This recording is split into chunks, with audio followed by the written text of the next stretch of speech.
Good morning. Yes, I have already been to my desk. I always get a comment that's like, she's already been at her desk. Did you see her coffee? It's like, yeah, I only have 2 hands. I have to go put things down, walk back over, turn the lights on. So anyway, good morning. Welcome back to my channel. Today is Wednesday, September 19th. And I don't think I've vlogged on a Wednesday this school year before. So hopefully there's some new things going on for you today. We have a jam-packed schedule and I have a lot to get done. So I'm just gonna jump right into this vlog. If you are new here, my name's Shelly. I teach 3rd grade in Northern California. This is an episode in a series of A Day in the Life of a Teacher. I did one last year for my 1st year of teaching, and this is my 2nd year of teaching. So it's just a lot of what we do in a day, some reflection, and things like that. So let me get started and show you what we got going on today. Okay, first things first, I finally made the pieces for this chart. So I'm hoping to get that all set up today, and I can show you what that final product will look like. Did I change the schedule? Yeah, I did. So we're doing our bell work, which is our number of the day. We added a sheet into our binder. We are doing our morning meeting. A lot of you asked me about morning meetings, so I'll chat about it in just a second.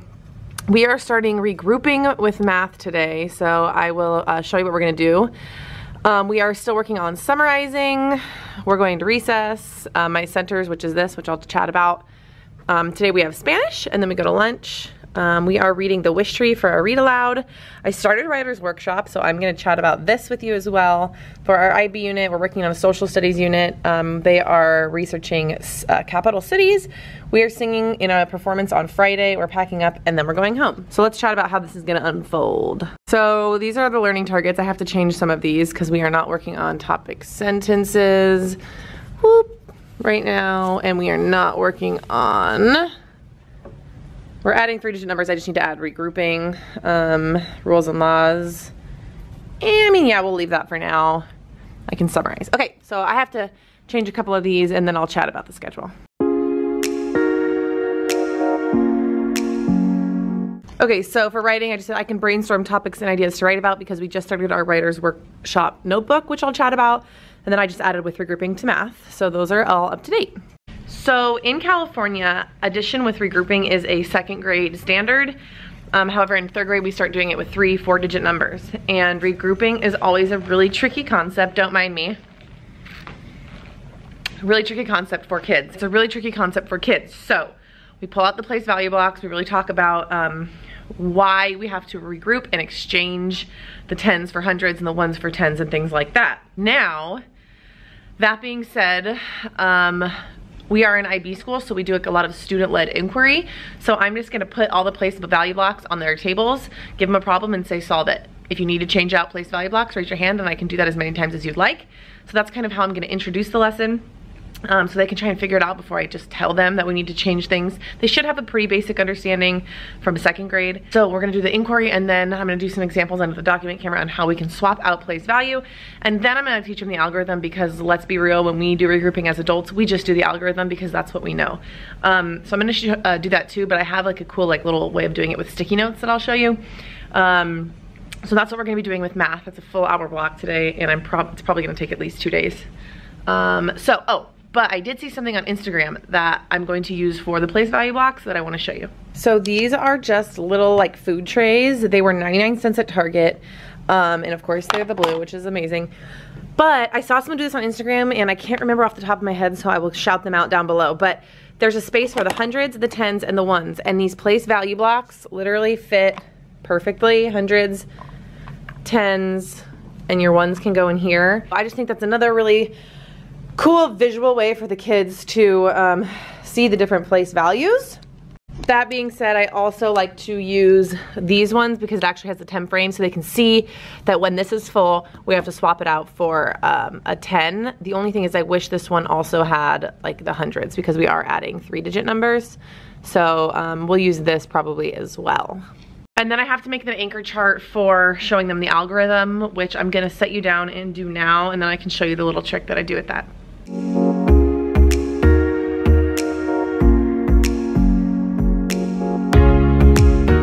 Okay, so my anchor chart for math didn't turn out the way that I wanted it to, so I'm gonna show you on a whiteboard what I do for regrouping. So for example, if we have like 356 plus 294, it looks like this. Oh, it's gonna be backwards. I'm sorry. So basically you start in the 1s and you add 6 plus 4. And so then I have a sticky note that looks like this.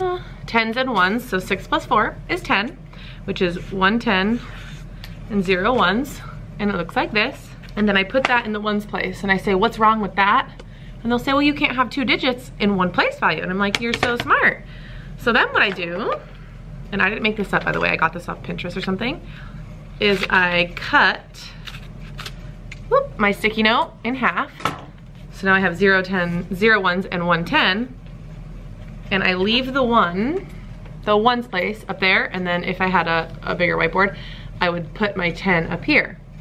Well, now we add the tens. 1 10 plus 5 10 plus 9 tens. That's 15 tens. We can't have 15 tens. We have to regroup. So I'll do the same thing, put the tens here and move over the hundreds. So it's just a more visual, tactile way for them to do the actual algorithm. It's a little more fun and a little less boring.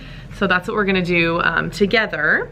And then we're gonna talk about the picture aspect of it. Okay, we can only have 9 ones in here, and if we have 10, we can group them and move them over, and same thing with the tens. So we're gonna do that example together.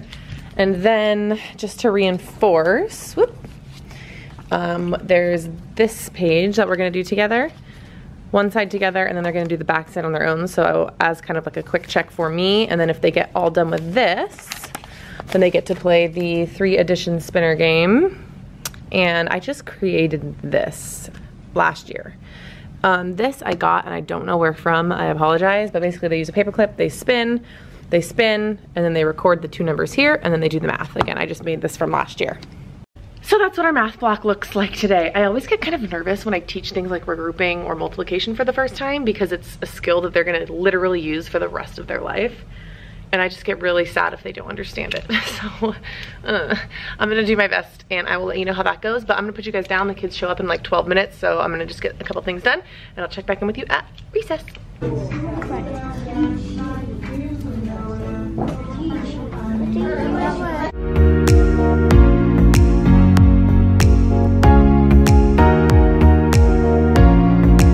Okay, so I do centers 4 days a week, and I rotate 2 times a day. That's just way easier for me to manage. So I have 3 groups. My A group is at resource during this time, so they're not a part of my rotations. So Monday, Tuesday, Wednesday, Thursday, and then their rotations are here.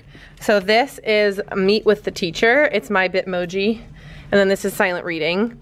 And then I also have the activity of the day looks like this, and then I have one that has a computer on it for technology. So, for example, Monday, group B for rotation 1 came to see me. For rotation 2, they were silent reading. So then, in theory, I will have the rest of this full for the week. And then these are just attached with Velcro, the little dots, so I can move them around however I need them to. So once I get all that finished, which hopefully I might do today during my prep. So when they come back from recess, we are doing centers. So today, we are working on summarizing. So for my B group, they're my like approaching. I see them 4 days a week. Today we are still working on a vowel pattern. So we're reading a small passage and talking about that. With my C group, we're reading a passage and we are going to summarize.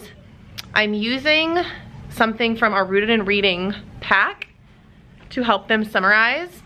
And it's, let me show you the other way. So somebody wanted but so then finally. That's helping them summarize. So who is it? Somebody, what did they want?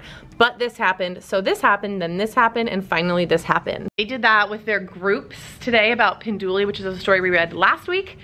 And they like nailed it. And summarizing was so hard for them last year. So giving them those like sentence starters or really word starters, they totally got it. We did one whole group last week for Picture Perfect, or Perfect Picture, whatever it's called, Picture Day Perfection. So after doing one whole group, then as a group together, they were able to just bust it out, which is awesome. And then I can reinforce that during small group. So far, the morning's going really well. The week has been going really well, a lot faster than last week. I'm a little less overwhelmed, and that's that for now. I'm gonna put you down and I'll check back in with you at prep/lunch. Okay, so the kids are at Spanish right now. I just ran and got some lunch because I didn't bring any and I was starving. So they don't come back until 1:15. It's 12:20. So they go from Spanish straight to lunch. I stayed late yesterday and I got a lot of stuff done as far as just like decluttering, which is normally what I do during prep. I'm not kidding you. I'm gonna sit down for this. This year has been the year of day of planning, and I'm not even kidding you. And I know I can't be the only one. This is why I bring this up. As a teacher, I feel like we really want to be like super prepped and planned like weeks out, and some of you probably are. I haven't gotten there at this point in the year. I am literally planning a day in advance, if not on the same day. So in this hour, I'm going to try to not only plan and prep everything for the next 2 days, but maybe into the week. It's kind of a funky week because we have a long assembly. We're doing 2 performances on Friday, so that kind of cuts into our day a lot. And on Fridays, I have music and Spanish, so there's not a lot of time to do things on Friday. During my prep right now, / lunch, I'm going to figure out what I want to do for Writer's Workshop. I'm not kidding you, I don't even know. It's the same day. I'm teaching this lesson in an hour. Don't know what it is. I hate that I am this way, just so you know, for this year. So I'm gonna figure out what I'm doing for Writer's Workshop, and then I'm going to at least plan and prep for math tomorrow because I know for sure we're gonna be doing something in math. Anyway, I'm gonna put you guys down and get to work, and then I'll show you what I come up with. Okay, I really quickly want to talk about Writer's Workshop because I didn't do it last year. I really struggled with writing and writing instruction because we didn't really have a program to go off of. Our district uses Benchmark, and we hated the writing component in Benchmark. So I brought that to my site coach, which is like my mentor for the year, and she recommended Writer's Workshop, but it was always super overwhelming for me and I never really understood it. So she just gave me Unit 1. So basically, from what I understand, you might be able to correct me, but the Writer's Workshop model, the kids each have a notebook and we're working on narrative writing. So the beginning of Writer's Workshop is just getting them to write ideas about things to write about, if that makes sense. So the first thing we did was we created a heart map, and in the heart map they just put all things that they love and enjoy, and I modeled how you can use those things to write, right? And so the point of Writer's Workshop is to make sure they're writing for the entire block. Now we're gonna have to build up stamina, but that's okay. So we did the heart map, and then today we are going to create expert lists, so things that we're really good at, and then if they finish that, I'm gonna challenge them to write a memory. So I have my writer's notebook and I wrote some examples. But before we do that, we're gonna read this book that my mentor teacher gave me. It's called Ish. I've never read it before until just now. I just read it. This is what it looks like, and it's really cute, and it's all about this kid who starts drawing and he gets really mad because they're not perfect. And then his sister comes in he comes into his sister's room and she says, "I love your drawings. It just doesn't look like a vase, but it looks vase-ish." And the whole moral is like, oh yeah, it does look vase-ish. Things don't have to be perfect. And then it's about how his ish drawings turned into ish writing. Like, it's poem-ish. Like, we don't need to be perfect. We just need to be writing. So we're gonna start with this, and then we're gonna transition into actually getting some words on paper today. So that's what we're gonna be doing for Writer's Workshop. Stay tuned as I roll this out because this is a very first for me. So I'm sure I'm gonna be learning a lot along the way. If you have any tips for Writer's Workshop, please leave them down below. All right, now I'm gonna shift gears. I'm gonna talk math for a minute. I mentioned this on my Instagram story. If you don't follow me on Instagram, it's the same handle, @EarlyAdventures. Go follow me now. So we sat down as a grade level team looking at our Envision, these are our topics, curriculum. And for topics 2 and 3, it's addition and subtraction. And there was a lot of lessons that just didn't really seem important or relevant to the standard, like using mental math. I understand that, but we work on number sense throughout the year. So we decided that we're gonna smash 2 and 3 together. And I decided that I'm gonna teach addition, test on it, teach subtraction, and then test on it. Because that's what works for me, and I'm figuring out that that's what's gonna work best for my students. So we started addition this week. We did addition properties. We did addition without regrouping. Today we did addition with regrouping. Tomorrow we're going to do addition with 2 or more digits. And then Friday we're gonna talk about problem solving, which will be our first tackle at problem solving. So as I was looking at the curriculum, I actually really liked the lesson for 3-digit addition. So I'm not gonna tweak it that much.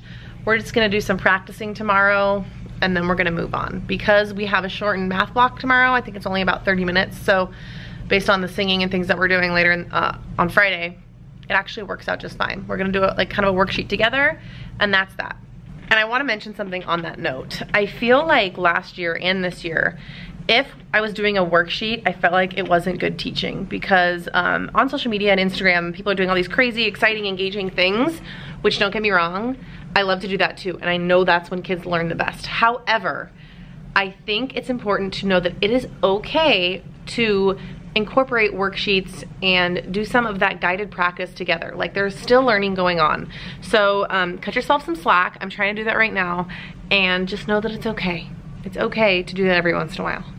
Do I think worksheets are great all year, all day, all week? No. But if it's a skill that you know they already have and you just quickly need to teach something, instead of creating this really elaborate lesson, like it's okay to follow the curriculum. That's why it's there. So anyway, rant over. I have about 25 minutes left, and since I don't really have to plan much for math tomorrow, I am going to map out Thursday and Friday, and then I'm just gonna relax and enjoy my time away from my kids. When they come back from lunch, we're gonna do the writing that I just talked about, and then they're gonna work on their making brochures for cities, and I can chat about that at the end of the day. Ooh, no I can't. So Wednesdays I have another job. I bartend once a week at a restaurant. So I have to jet out of here like right at 3:10. So I'll still probably check in with you at the end of the day, quickly. Okay, I'm at a red light, don't freak out. So the school day ended and I'm on the way to work right now. The writer's workshop went so well. The book-ish, you guys, to introduce writing was amazing. Like I have so many kids that shut down with writing, and as soon as I read that, it was like, oh, I don't have to be perfect. I can make mistakes, it's fine. I can be a writer-ish, and it was so cute. So highly, highly, highly recommend. My light's about to turn green, give me a second. And I'm already late for work, so I have to be snappy, but basically the writer's workshop ended really, really, really well. They started working in their groups to make their brochures for their cities, and then we packed up and we went to the MP room. So Friday, I think I mentioned, was International Day of Peace, and our all of their grade is singing a song. So we went down to the MP room, we practiced walking in, we practiced singing, and they sound so good. It's funny to watch your kids really shine who maybe struggle in other areas, like shine in the arts. I have a couple in mind that are just kind of squirrely in the classroom, and when it came to singing, they're like perfect. So it was really fun to watch. Anyway, I'm gonna end this vlog here because I do have to get inside and go to work. I know it sucks to work again after work, but it's okay. It's kind of a decompression for me. My parents come in and talk and chat and chill, so. Okay, thank you guys so much for watching. If you enjoy these vlogs, please give this video a thumbs up. Do not forget to hit the subscribe button. Make sure you go over to Instagram and follow me there at Early Adventures, and I will see you guys in the next vlog or video. I don't know. Bye.